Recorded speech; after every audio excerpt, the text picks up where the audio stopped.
My manager's daughter fired me during my honeymoon. Call it my wedding present. Then the owner reached out. I was 4,000 miles away, drinking a margarita on a beach, finally married to the love of my life. My phone buzzed. It was an email from HR. Subject: termination. The sender? My manager's daughter, who I'd trained. Her message: consider this my wedding present to you. I felt the world drop out from under me. But what she didn't know was that her father's boss was already on the line. Hey, story lover. Welcome to the Narrative Hub, Reddit Stories. Believe me, this adventure gets wild, but it's only epic with you. Seriously, you make this possible. Want more stories? Greater adventure? Smash subscribe right now. Smash like. Comment below. Let's go. Let me back up. 3 months before my wedding, everything at Meridian Technologies seemed perfect. I'd been there for 4 years, climbing from junior analyst to senior project coordinator. The work was challenging, the pay was decent, and I genuinely believed I had a future there. Then came the announcement that would change everything. Everyone, I'd like you to meet my daughter, Victoria, announced my manager, Robert Sterling, during our Monday morning meeting. She'll be joining us as the new operations supervisor. Victoria Sterling waltzed into that conference room like she owned it, which, in a way, she did. 22 years old, fresh MBA from daddy's alma mater, and an attitude that could cut glass. She had perfectly styled blonde hair, designer clothes that probably cost more than my monthly salary, and the kind of confidence that only comes from never facing real consequences. I'm excited to bring some fresh perspectives to the team, she said, her smile as sharp as her manicured nails. I've been studying our processes, and I see tremendous room for improvement. What she meant was, I see tremendous room to make your lives hell.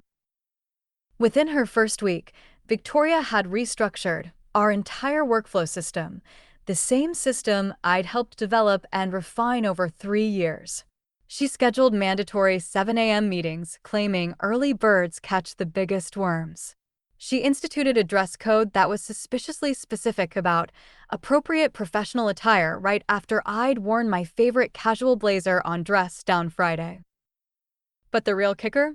She assigned herself as my direct supervisor for the Hamilton Industries project, the biggest account I'd ever managed, worth $2.3 million to the company. The project I'd pitched, developed, and nursed from concept to near completion over 8 months. I think fresh eyes on this project will be beneficial, Robert had said when I questioned the reassignment. Victoria is bringing some innovative ideas to the table. Victoria's innovative ideas included micromanaging every email I sent, requiring written approval for phone calls, and scheduling client meetings during my lunch breaks. It was death by 1,000 cuts, each one designed to make me quit. The breaking point came 3 weeks before my wedding. I was finalizing the Hamilton presentation when Victoria burst into my cubicle. "This color scheme is completely wrong," she declared, pointing at my laptop screen. Hamilton Industries uses navy and gold as their corporate colors, not navy and silver. Actually, I said, pulling up their brand guidelines, they updated their palette last year. Silver is their new accent color. I confirmed it with their marketing director last month. Victoria's face flushed. "I don't care what some marketing flunky told you. Change it." "Victoria, I've been working with this client for 8 months. I know their preferences." "Are you questioning my judgment?" Her voice rose, drawing stares from neighboring cubicles. "Because if you can't handle taking direction, maybe you're not the right fit for this team." That night, I called my fiancé, Marcus, nearly in tears. "She's trying to sabotage the Hamilton project," I told him. "If this presentation fails, it'll reflect on me, not her. She gets the credit if it succeeds, and I take the blame if it doesn't." "Maybe you should talk to Robert," Marcus suggested. I'd already tried. Robert's response was always the same. "Victoria is still learning. Give her some time to settle in." 2 weeks before my wedding, I submitted my final deliverables for Hamilton Industries. The presentation was flawless. I'd stayed until midnight for 5 straight days, perfecting every slide, double-checking every statistic, and incorporating their feedback from our preliminary meetings. Victoria barely glanced at it before forwarding it to the client. "Good work," she said dismissively. "I'll handle the final presentation myself." The day before my wedding rehearsal, Hamilton Industries signed the contract. Victoria sent a company-wide email taking full credit for successfully closing the Hamilton deal through strategic project management and innovative client relations. My name wasn't mentioned once. But I was getting married in less than 48 hours to the most incredible person I'd ever met. As I stood at the altar, looking into Marcus's eyes, Victoria Sterling and her petty office politics felt like a distant nightmare. This was my moment. Our moment. The wedding was magical. The reception was perfect. Our honeymoon in Santorini was everything we'd dreamed of. For 3 blissful days, I forgot about corporate hierarchies and nepotism babies. I forgot about Hamilton Industries and micromanagement and mandatory 7 a.m. meetings. Then came that fourth morning. Marcus and I were having breakfast on our hotel balcony, overlooking the stunning blue waters of the Aegean Sea. The Greek sun was warming my face, and I was scrolling through photos from our wedding, still amazed that we'd actually pulled it off. My phone chimed with an email notification. The sender name made my stomach drop: Victoria Sterling. Subject: termination of employment, effective immediately. I read the email 3 times before the words sank in. Dear Criselda, due to ongoing performance issues and failure to meet departmental standards, your employment with Meridian Technologies is terminated effective immediately. Your access to company systems has been revoked, and your final paycheck will be processed according to company policy. Consider this my wedding present to you. Best regards, Victoria Sterling, Operations Supervisor. The margarita glass slipped from my hand, shattering on the marble floor. Marcus rushed to my side as I started hyperventilating. What is it? What happened? I couldn't speak. I just handed him the phone. She can't do this, Marcus said, his voice tight with anger. She can't fire you while you're on your honeymoon. This has to be illegal. But I knew it wasn't. I was an at-will employee in a right-to-work state.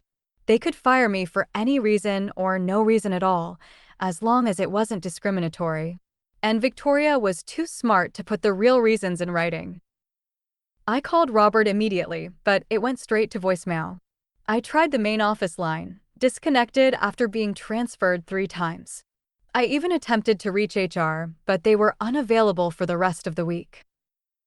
The rest of that day was a blur. I was supposed to be exploring ancient ruins and sampling local wines with my new husband. Instead, I was frantically emailing contacts at other companies, updating my resume, and trying to figure out how we'd pay our mortgage without my income. Marcus found me crying on the bathroom floor that evening. I feel so stupid, I sobbed. I should have seen this coming. I should have documented everything, filed complaints, built a paper trail. Instead, I just took it, and now she's won. She hasn't won anything, Marcus said, holding me tight. This isn't over. But it felt over. Victoria had timed it perfectly, firing me while I was out of the country, unable to defend myself or gather support from colleagues. By the time I returned, any evidence would be buried, any witnesses would be silenced, and the narrative would be firmly established. I was a problematic employee who couldn't handle feedback. That night, I barely slept. Every time I closed my eyes, I saw Victoria's smug face, imagining her celebrating my downfall. I pictured her moving into my office, taking credit for my projects, and spinning the story of my termination as a necessary business decision. The next morning, Marcus convinced me to try putting the work drama aside for one day. We're in one of the most beautiful places on Earth, he said. Let's at least try to salvage something from this trip. We spent the morning wandering through the narrow streets of Oe, and for a few hours, I almost forgot about Victoria Sterling. Almost. Then my phone rang. The caller ID showed a number I didn't recognize, but the area code was local to our company's headquarters. My heart sank. Probably HR calling to arrange the return of my company laptop or some other administrative cleanup. Hello, I answered hesitantly. Is this Griselda? The voice was older, authoritative, with a slight southern accent I didn't recognize. Yes, this is she. This is James Morrison, founder and CEO of Meridian Technologies. I believe we need to talk. My blood turned to ice. James Morrison was a legend in our industry, a self-made millionaire who'd built Meridian from a 3-person startup into a $50 million company. I'd seen him exactly twice in 4 years, both times during all-hands meetings where he spoke to the entire company from behind a podium. Why was he calling me? And how did he even know who I was? Mr. Morrison, I stammered. I'm not sure what this is about, but I'm currently. You're in Greece, I know. Santorini, specifically. Congratulations on your wedding, by the way. I hear it was beautiful. How did he know where I was? How did he know about my wedding? I'm calling about your recent termination, he continued. Specifically, about the circumstances surrounding that termination. I've been made aware of some irregularities. My heart started pounding. Irregularities. I received a very interesting email yesterday from Hamilton Industries, specifically from their CEO, Margaret Hamilton herself. Do you know what she told me? I couldn't breathe. No, sir. She told me that the young woman who presented their final contract proposal was impressive, but seemed unfamiliar with the project details. When Mrs. Hamilton asked about specific elements of the campaign strategy, this woman couldn't answer basic questions about the research methodology or client history. Mrs. Hamilton was concerned. Oh no, Victoria had blown the presentation. Mrs. Hamilton decided to do some investigating, Morrison continued. She called our main line and asked to speak with the person who'd actually managed their account from the beginning. The receptionist told her that would be you. When Mrs. Hamilton asked to be transferred to your extension, she was told you no longer worked for the company. I could see where this was going, and it was both terrible and wonderful. Mrs. Hamilton is a very thorough businesswoman, Morrison said. She requested copies of all correspondence related to her account. What she found was quite illuminating. Every substantive email, every strategic decision, every client interaction, all traced back to you. Yet somehow, you were terminated the day after her contract was signed, while the person claiming credit for the work couldn't answer basic questions about the project. Mr. Morrison, I'm not finished, he said, and there was steel in his voice now. Mrs. Hamilton wasn't just concerned, she was furious. She felt deceived. She called me personally to express her displeasure with what she saw as fraudulent representation. She was considering canceling the contract entirely. My stomach dropped. The Hamilton deal was worth millions to Meridian. If they pulled out because of Victoria's incompetence. I spent yesterday doing my own investigation, Morrison continued. I pulled your personnel file, reviewed your project history, and had some very interesting conversations with several department heads. What I found was a 4-year employee with an exemplary record, glowing performance reviews, and a track record of successful client management. I also found some very troubling patterns in recent months. He paused, and I could hear papers rustling in the background. Tell me, he said, did Victoria Sterling ever mention that her performance evaluation included a requirement to successfully manage a major client account independently? No, I whispered. Because it did. Her promotion to operations supervisor was conditional on proving she could handle significant responsibility. The Hamilton account was her test. But instead of managing it herself, she appropriated your work. The pieces were falling into place, and I felt dizzy. Mr. Morrison, I need you to know that I never authorized her to take credit for. I know exactly what happened, he interrupted. Victoria saw your success as an opportunity to advance her own career. She systematically undermined your authority, took credit for your work, and then eliminated you as a witness once the deal was closed. But her father, Robert Sterling, is a competent middle manager, but he's not the owner of this company. I am. And I don't care whose daughter someone is when they commit fraud, damage client relationships, and cost us money. I was shaking now, barely able to hold the phone. What? What does this mean? I asked. It means, first, that your termination was based on false pretenses and is hereby reversed. Second, Victoria Sterling's employment is terminated immediately for cause, specifically, for fraudulent misrepresentation and theft of intellectual property. Third, Robert Sterling is being demoted pending a full investigation into his failure to properly supervise his department and address obvious conflicts of interest. I couldn't believe what I was hearing. Furthermore, Morrison continued, I'm offering you Victoria's position as operations supervisor with a $15,000 salary increase and a $10,000 signing bonus to compensate for the distress this situation has caused. I don't know what to say. You don't have to say anything right now. Finish your honeymoon. When you return, we'll discuss the details. Oh, and one more thing. Hamilton Industries specifically requested that you remain as their primary point of contact. They were quite impressed with your professionalism and expertise. After I hung up, I sat in stunned silence for several minutes. Marcus had been listening to my side of the conversation, his eyes growing wider with each revelation. Did that really just happen? I asked. I think, Marcus said, grinning, your wedding present just got returned to sender. Over the next few days, I received several more calls. The first was from Robert Sterling, who barely managed a mumbled apology before launching into excuses about not knowing the full situation and being caught between family loyalty and professional obligations. I listened politely and said nothing. The second call was from a colleague who filled me in on the office drama I'd missed. Victoria had been escorted out by security on the same day Morrison called me. She'd apparently thrown a spectacular tantrum, screaming about unfair treatment and threatening to sue for wrongful termination. Her desk had been cleared out within an hour. The third call was the most satisfying. It came from Victoria herself. You think you're so clever, she snarled when I answered. You think you've won. I didn't do anything, Victoria, I said calmly. You did this to yourself. This isn't over. My father will. Your father was demoted, I interrupted.